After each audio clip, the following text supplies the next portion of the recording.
With Logic's back with another one. Today, I think that it makes all of the sense to cover this video with Neil deGrasse Tyson, where he is talking about finding out what's real on the internet. As you all know, this channel, we like to debunk conspiracy theories, call out bullshit, call out misinformation, all that. And I think this is a perfect video where somebody who I think a lot of us can trust and have built, somebody who's built a reputation for themselves as a astrophysicist and science communicator and content creator, Neil deGrasse Tyson, where I guess he's going to show us how you can trust what you see on the internet. And I think this could be informative for myself and everybody else. Before we get into it, man, make sure you leave a like, comment, sub. If not one, then all three. Now, let's get to the video. I've been thinking a lot lately as an educator, and especially as a scientist, when you search online for answers and knowledge, wisdom, and insight, what do you trust? How do you trust it? What is involved to decide whether something is true or not true? And it's not easy at all. I know a lot about a lot of stuff, but when I look things up that I don't know, it's like, this doesn't seem to feel right. There's something odd about it. Let me keep checking. But let me first off the top say, so many people are now using some variant of AI to answer their questions that they might have. When I search things where I fully know the answer, AI gets it right 85% of the time. 15% of the time, it's flat out wrong or didn't fully understand what's going on. Of course, large language models they don't think really. They're just assembling words that have appeared next to other words that various people have written and posted on the internet. And so this.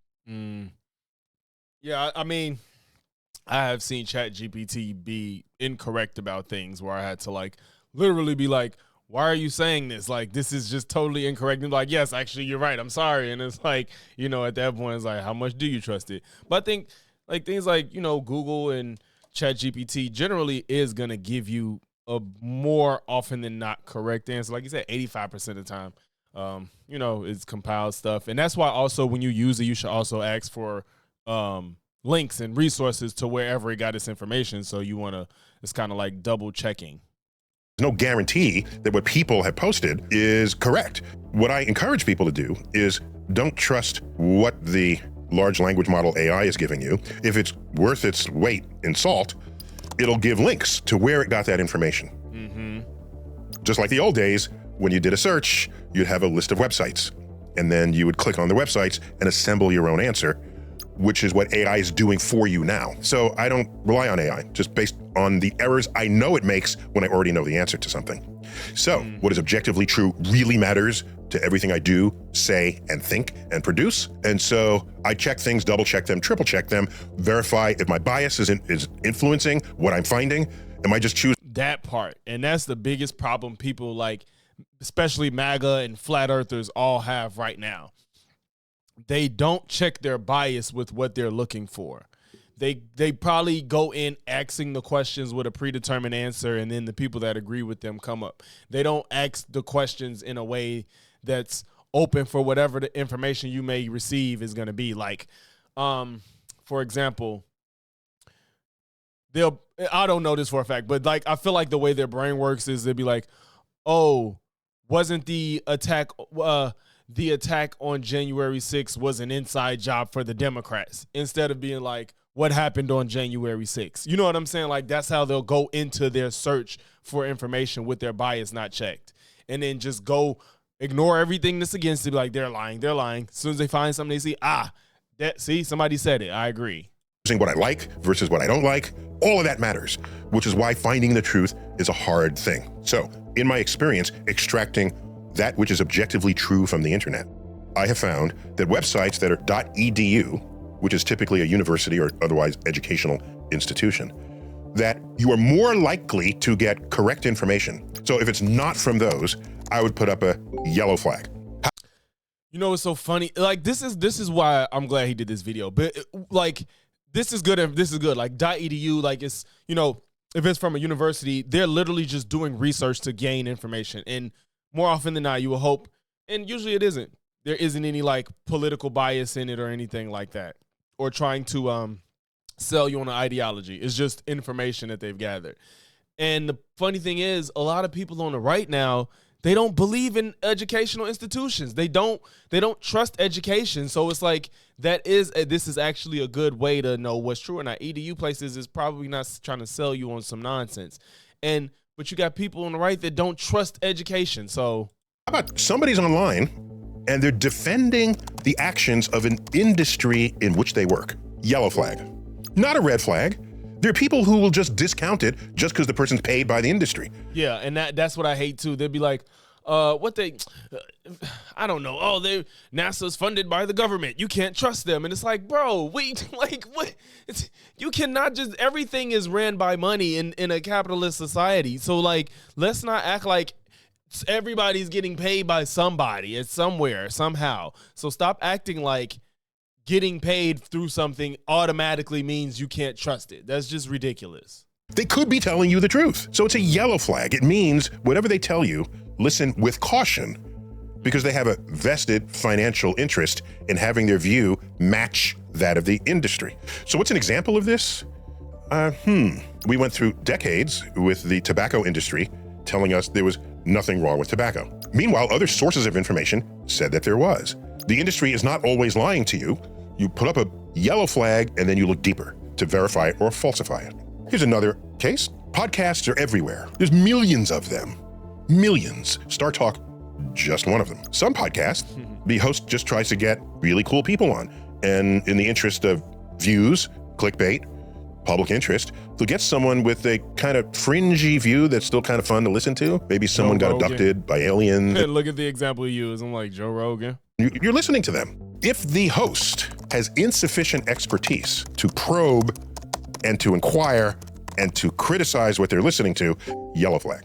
If you really like what's being said, find another place to verify that information. Here's another one. When someone is handing you their opinion, yellow flag. If the source, the internet source, tells you how you should feel about you should, of course, it's Tucker Carlson. You should be outraged by this. That's crazy. Information. In that case, they are handing you their opinion now, what was on that the expect information. In that case, they are. Is there shock? Mika argues why we should be outraged by those mistakenly deported.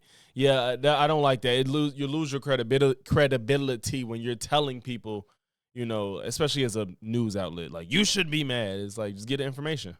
Handing you actually their opinion on the expectation that it will become your opinion. Instead of finding sources that contain objective information, then you assimilating that, digesting it, and then forming your own opinion, independent of people coming at you with their opinions. It may be that the person says things that resonate with you. I never thought about it that way. I agree with that. That feels good. I don't have a problem with that. But what you're not in control of is what information they're basing their opinion on. And it could be that if you had access to other information, you'd arrive at a different opinion than they did.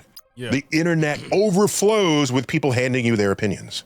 And I've never seen that as a healthy landscape on which to glean objective knowledge about this world. Here's how I look at opinions. Have whatever opinion you want, but work really hard to base it on objective truths that you obtain for yourself. Yes, like that. Oh my God, like yes, it's like you can. It's like when you argue with a lot of these people that just refuse to do research beyond the surface or to pass their bias. It's like your opinion. Like they'd be like, everybody has an opinion. No, your opinion is wrong and is based off wrong information. Like stop saying everybody can have their own opinion. No, your opinion that you seem hell-bent to have is wrong because you refuse to engage with objective truth or beyond what you already want to confirm in your own beliefs.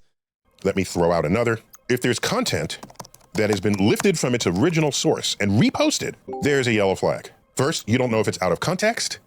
Usually there's commentary that surrounds it because they want to get you to think about that clip, what they think about that clip. And if it's not in its original platform, in its original format, in its original length, that's a yellow flag. Maybe it's just an innocent, oh, check this out, it's funny, I enjoyed it. But if it starts containing information that you need to absorb to make your own decisions about things, then go back to the original source.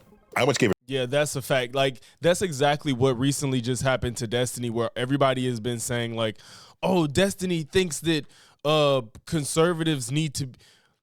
There was a small clip of his stream after Charlie Kirk got killed. He was like, you know, conservatives should be scared that they could get shot at an event or something like that. So conservatives should be scared. And it was like a whole 15-minute section of him talking about how the landscape of people on the left actually have, you know, remorse and fear of what they say and what can happen from their actions. And he was trying to say that it seems that people on the right don't have a healthy amount of fear of repercussions for their actions. They tried to spin it to make it seem like he was saying, like, you should be scared of people trying to kill you because you deserve to be killed. And it was like, no, he's just saying it seems like y'all don't seem to care about actions following your behavior. And everybody, you should be scared of breaking the law. Why? Because you can go to jail. You should be scared to attack a police officer. Why? Because they're the one with the gun. Like, everybody needs a healthy amount of fear for us to live civilized. Otherwise, you get stuff that's been going on now. It's just people don't care about people. You know, they say you getting killed for your opinion, but we know it's deeper than just being killed for your opinion. But yeah, 2-hour public talk, and 90 seconds of it was clipped and reposted, and someone railed on it. Say, how does he dare he say this? What? He doesn't. Muslim schools Neil deGrasse Tyson. Oh, it's Muhammad Hijab. He is such a disingenuous content creator. Like, he's a trip. Muhammad Hijab is ridiculous. Without knowing what preceded those 90 seconds. The whole analysis was completely false because he didn't see the rest of it. But he's bringing his following into it so that he can hand them his opinions of a snippet of something I said. So that's my firsthand example of that. But of course, this would apply to anybody at any time. Go back to the original source. And some content is longer than others. Yes, it's easier to see the 30-second clip, the 2-minute clip. But if you care about what is objectively true in the world, the yellow flag tells you, go find the original source. I got another one that's kind of in between a yellow and a red flag. Here's how science works. When you're on the frontier, we're scratching our head, we don't know what is true yet, but I can have a scientific result that hints at something, but declares that one thing is true rather than something else. If there's no other research to verify it, that's a yellow flag. That's it. They cite a result. There's no other research to verify it. They cite a result that hasn't been verified. Okay. That's a yellow flag. That's interesting. That's worthy of further research to see if this result holds true. And generally, if it makes it into the news, it's a result that's unexpected. If it's a completely expected scientific result, no one's going to talk about it. This might ultimately prove to be true when verified by other results, hence the yellow flag. It means don't rearrange your life just yet, but keep an eye on it. It becomes a red flag when there are other research projects that conflict with that one result. And yes, when people keep trying to, like when people find, the young men had, with the COVID vaccine, they said myocarditis or something. Oh, it was a spike in young men getting myocarditis because of the vaccine. And it was like, it was a small case of it, and you're more likely to get it from actually getting COVID, and it subsided on its own, even if you did develop it from the vaccine in the men. Like, they just picked that out, and they're like, oh, look, the vaccine's bad, and we had so many people die while getting the vaccine. And it's like, well, did they have comorbidities, you know? So at that point, you are cherry picking from the moving frontier of science, because that particular result is what you need it to be, what you want it to be, or what's consistent with your religion, your politics, your culture, or just your mood.